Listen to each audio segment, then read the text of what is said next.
In dem Bestand nicht war, die Höhen, wovon die Seeleute sprechen, die gibt es gar nicht, kann es nicht geben. Physikalisch und mathematisch unmöglich. Die spinnen, die Seeleute. Le cliché du marin qui a forcé sur la bouteille et raconte ensuite des bobards perdure jusqu'à aujourd'hui, notamment grâce à des films à succès tels que Pirates des Caraïbes. Why is the rum always gone? Mais le fait est que des vagues de plus de 20 mètres ne sont pas le fruit d'esprits égarés. Pour décrypter le phénomène, il faut d'abord comprendre ce que sont les vagues, comment elles se forment et comment elles atteignent leur taille.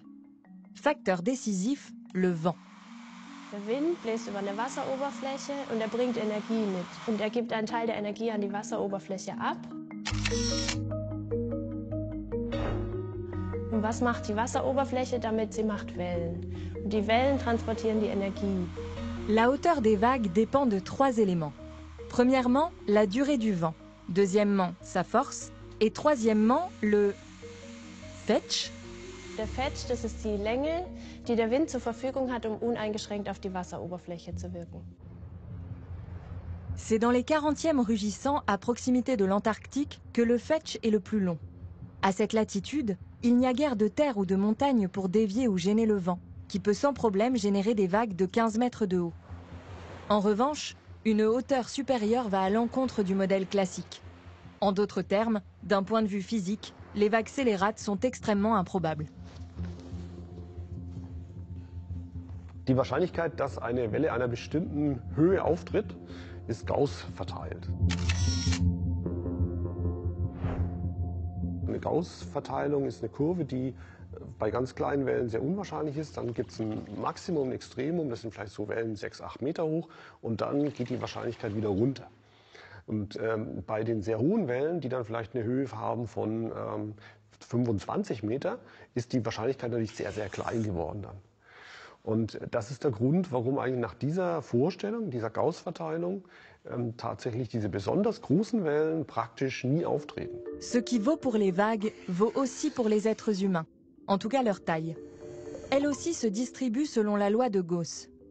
En Allemagne, par exemple, les femmes mesurent en moyenne 1,66 m. Les femmes extrêmement grandes ou extrêmement petites sont en revanche très très rares. À peine 0,2% d'entre elles mesurent plus de 1,85 m. Mais qu'en est-il de ces vagues-là? À Nazaré, au Portugal, les murs d'eau de plus de 25 mètres de hauteur sont monnaie courante. À tel point que le village de pêcheurs est devenu la destination privilégiée des surfeurs de l'extrême. Est-ce à dire que les chercheurs devraient prendre plus souvent des vacances au soleil pour résoudre l'énigme des vagues scélérates? The idea is the following. Let's suppose that here we have the deep ocean, here we have our coast. We have a sea floor, sea bottom that will decrease, okay? So water depth will decrease from here to here. So we have shallow water here, and here we have deep water. Then waves will start traveling, moving, and they will slow down because of the water depth is decreasing, and they will slow down and start accumulating and getting larger and larger. And a steep front will be formed, and once the steep front is formed, then gravity will make the wave break. And this is what is happening on the beach every day. Jusque-là, tout est normal. Sauf que Nazaré présente une particularité. Au large de ses côtes se trouve un canyon sous-marin qui se resserre au fur et à mesure qu'il se rapproche de la côte. Poussées par le vent, les vagues s'y engouffrent comme dans un entonnoir. En hiver surtout, les tempêtes venues d'Atlantique s'abattent sur le Portugal sans rencontrer d'obstacles. Mais à Nazaré, elles rencontrent un courant contraire. C'est cette combinaison de facteurs qui génère des vagues de grande ampleur.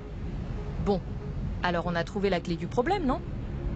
In Nazaré bei den Surfspots ist es ja so, da kommen ja eine große Welle nach der anderen rein. Das sind also eigentlich die Wellen, die dahin gehören. Also es sind keine Monsterwellen. Monsterwellen sind wirklich Wellen, die auftreten, wenn starker Seegang herrscht. Zum Beispiel man hat 6 bis 8 Meter hohe Wellen. Und dann tritt aber völlig aus dem Blauen heraus, aus dem Nichts heraus, dann plötzlich eine Welle mit 25 Meter Wellenhöhe auf. Das ist die klassische Monsterwelle. Guère étonnant que les anglophones les appellent des freak waves. Véritables poids lourds des mers, ces vagues au comportement hors norme ont en effet de quoi dérouter et effrayer. Also eine Freak Wave ist eine Welle, die mehr als 2-mal so groß ist wie alle anderen Wellen, die dort gerade beobachtet werden. C'est précisément ce phénomène qui s'est produit le 1er janvier 1900.